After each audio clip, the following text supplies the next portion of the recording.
Ushbu loyiha Agrobank hamkorligida Surxondaryo viloyati Denov tumani Olovdi mahalla fuqarolar yig'inida 486-sonli konturda amalga oshirilmoqda. Bu yerda piyoz ekilgan. Maydon hajmi 10 gektar, uzunligi 200 metr, bo'yiga 500 metr.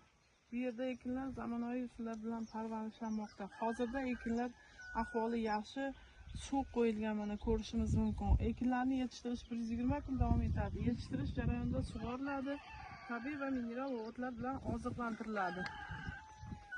Ushbu loyihada 20 ta dehqon xo'jaliklari biriktirilgan. Har bir dehqon uchun o'rtacha 50 sotixdan yer maydoni to'g'ri keladi.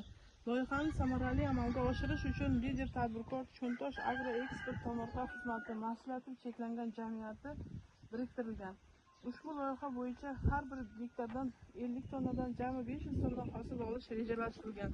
Mazkur ekin yig'ishtirib olingandan so'ng ikkinchi ekinga ham yuqori daromadli ekin turini ekish orqali yer egalarining daromadlari yanada oshirib boriladi.